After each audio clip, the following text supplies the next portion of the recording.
Bonjour Anne. Bonjour Sylvie.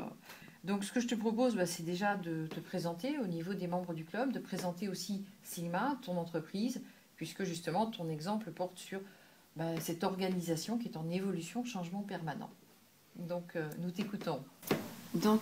Anne Théry, DRH de Sigma, qui est une société dont le siège est à Nantes, avec 4 implantations au niveau national, Strasbourg, Toulouse, Nantes et Paris. Et Sigma est une société qui évolue sur 3 grands métiers de l'informatique, l'édition de logiciels, l'infogérance et le conseil intégration. Alors pourquoi Sigma et en quoi Sigma est concerné par cette problématique du management dans les organisations en changement permanent? Sigma est une entreprise donc née en 72 qui n'a cessé de croître à une vitesse au départ très régulière et ce développement s'est accéléré ces dernières années par croissance interne et croissance externe. Et donc on a ressenti au niveau du comité de direction le besoin de créer une véritable communauté de managers pour les aider, on va dire, à piloter ce changement, tant au niveau de la définition de leur stratégie d'équipe, mais également et surtout au niveau du management des hommes et des femmes qui constituaient donc leurs équipes. Donc on a monté une grosse opération sur 2 ans qui a consisté en fait à leur donner un certain nombre d'outils, de méthodes, d'apports divers et variés. Et nous avons donc réuni 4 groupes de managers, à chaque fois d'une vingtaine de personnes, du comité de direction jusqu'au manager de proximité, tout le monde ayant le même apport en termes de méthode et d'approche. Alors qu'est-ce que j'entends par méthode et approche pour manager, en particulier dans les contextes de changement? Notre objectif, c'était vraiment de pouvoir nous baser sur une des valeurs fortes de Sigma qui est le respect de l'humain et de pouvoir ancrer cette valeur dans une pratique managériale qui en soit vraiment l'incarnation et le reflet. Donc on a travaillé sur toutes les situations de management qui impliquent une relation entre un manager et un collaborateur, situation qu'ils pouvaient ensuite réutiliser et démultiplier dans l'équipe en situation réelle. Les entretiens, que ce soit des entretiens de recadrage, de délégation de mission, de félicitations, d'élévation de compétences, de résolution de problèmes, toutes ces techniques managériales ont été abordées à tous les niveaux de l'organisation, à tous les niveaux de managers, et ça leur a donné de véritables armes pour, une fois revenus dans leurs équipes, être plus à l'aise pour parler de la stratégie, expliquer pourquoi on allait dans telle direction, expliquer pourquoi telle organisation devait évoluer dans telle ou telle direction, pourquoi on devait s'adapter à telle ou telle exigence client. Donc vraiment un gros apport dans on va dire, l'aspect pédagogie, fixer le cadre. Ensuite, beaucoup d'autres leviers et outils qu'on leur a donnés pour pouvoir être à l'aise dans la motivation, l'élévation du niveau de compétence, le développement de l'autonomie des collaborateurs. Pourquoi? Parce que dans toute situation de changement, on fait face à l'imprévu. On fait face à des situations qui sont délicates, que ce soit vis-à-vis du client ou que ce soit vis-à-vis de l'équipe, de collègues, de collaborateurs. Donc un certain nombre d'outils pour leur permettre d'être à l'aise dans des situations de changement et d'incertitude. Et puis enfin, on avait vraiment l'idée, comme je l'ai dit en introduction, de créer cette communauté, puisque l'histoire du groupe fait qu'on a à la fois eu l'occasion de faire évoluer les collaborateurs anciens dans le groupe, mais également de recruter des managers qui avaient d'autres passés, d'autres expériences dans d'autres entreprises. Et ce projet était l'occasion de véritablement créer un tronc commun et une ossature, on va dire partagée par tout le monde en termes de langage, de réflexes, de bonnes pratiques.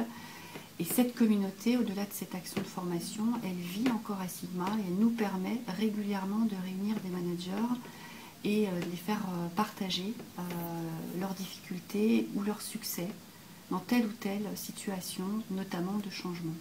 Ce que tu nous dis en fait, c'est que pour créer ce lien et cette capacité à être dans l'évolution, vous avez choisi que toutes ces personnes, tous ces managers aient une culture commune en fait. C'est par une même culture, c'est ce socle, culture managériale. Donc là, vous avez choisi le management complet, permet une plus grande adaptation de l'ensemble, tant managers que leurs collaborateurs. C'est-à-dire que les managers savent accompagner leurs collaborateurs dans le changement grâce à cette culture commune, c'est bien ça. Tout à fait. Je pense que il faut accepter dans une organisation en plein changement que voilà, les situations rencontrées dans les équipes, par les collaborateurs, par les managers eux-mêmes, soient pleines d'incertitudes. Et le management complet permet aux managers d'avoir des clés en fait, pour adresser les collaborateurs face à telle ou telle situation. Des exemples très concrets, on a des équipes qui travaillent en assistance téléphonique sur nos logiciels de gestion par exemple. On a changé de manière assez importante les organisations pour faire face à des gros projets clients qui mettaient en place des logiciels qu'on avait à déployer. La situation très concrète conduisait pour les collaborateurs à devenir plus polyvalents, à changer à certains moments de métier quand l'organisation le nécessitait. Le manager qui a suivi donc, tout ce cursus de management complet était beaucoup plus à l'aise, à la fois en amont pour expliquer l'enjeu, la stratégie, le pourquoi nous devions aller vers cette organisation, et ensuite pour déléguer auprès de chaque collaborateur des missions très, très claires et l'accompagner dans le suivi, dans le contrôle et dans le bilan qu'il pouvait faire. Donc que ce soit dans des situations, on va dire, favorables ou positives, de délégation, de mission, d'explication de tel ou tel point sur la stratégie, ou que ce soit dans des situations plus difficiles, quand il faut dire à un collaborateur qu'il il n'a pas été OK sur telle ou telle situation très concrète, le manager était plus armé pour faire face à ces situations et gagner aussi en crédibilité dans son rôle de manager. Donc on les a mis dans des situations de plus grand confort, de stress à mon avis mieux maîtrisé, et pour certains je dirais de stress complètement éliminé. Et puis pour les collaborateurs, c'était vraiment des leviers importants de motivation, de compréhension de où on allait, et puis je dirais à certains moments de possibilité aussi de faire valoir des compétences qui nous permettaient aussi d'identifier des potentiels pour nous appuyer après sur ces collaborateurs et continuer à faire évoluer notre organisation.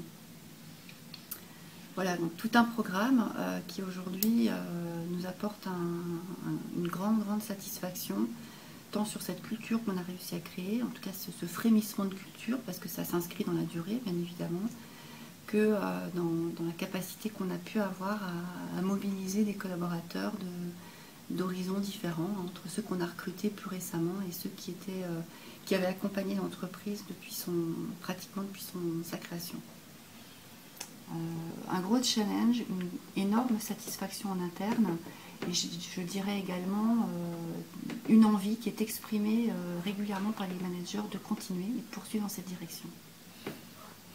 Écoute, merci Anne. En tout cas, c'est vrai que nous aussi, en tant que manager, ce qu'on a beaucoup apprécié dans votre entreprise, c'est bien le respect de l'humain, ce souci permanent de l'humain et d'être dans le management de l'homme. Préoccupation importante pour l'entreprise, vous avez su saisir ça et c'est ce qui permet justement d'aborder les organisations qui sont dans cette évolution et ce changement permanent. Donc bravo, et puis j'espère qu'on continuera encore à vous accompagner sur cette suite. Donc bravo à vous. Donc merci beaucoup.